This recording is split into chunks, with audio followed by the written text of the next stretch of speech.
Camp Echo's Minnesota canoe trip is one of our lake-to-lake canoe trips. This 2-week trip experience is a great option for campers looking for more wilderness experiences on the water and a chance to explore the beautiful Boundary Waters Canoe Area wilderness in northern Minnesota.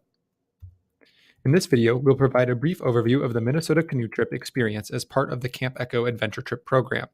From safety to personal growth, where we go and what we do, this video will provide a snapshot of the experience, and our team in the Camp Echo office will be happy to answer any further questions you have at the end of this video.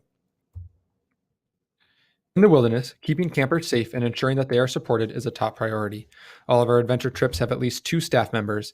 At least one, though often both members, are certified as a wilderness first responder and lifeguard. These guides receive extensive training on camp and in wilderness settings so they can support all of the group's needs, from wilderness first aid to mental, emotional, social health support, and activities like cooking. They do it all. Additionally, every group carries a satellite phone in case they need support from our leaders on camp or local authorities. Our adventure trips tend to have some of the smallest groups of any Camp Echo programs, which helps foster deep bonds within the group. Group sizes are most often 6 to 8 campers with 2 guides, though this may vary based on demand. Time is spent at the start of each trip to complete a hand contract, which the group uses to recognize what each individual brings to the group and what they will need to feel supported throughout the trip. Adventure trips at Camp Echo challenge all participants to grow in different ways.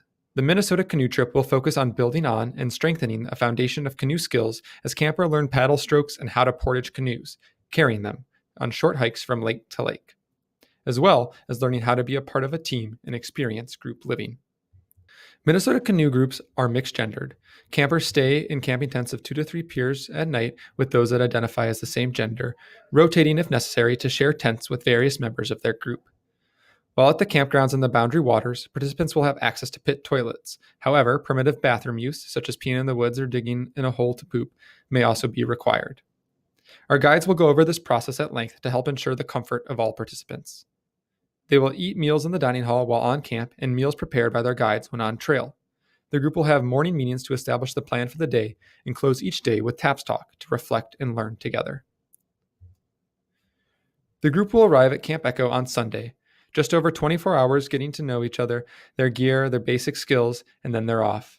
They will travel to northern Minnesota and spend the night in a campground Tuesday night.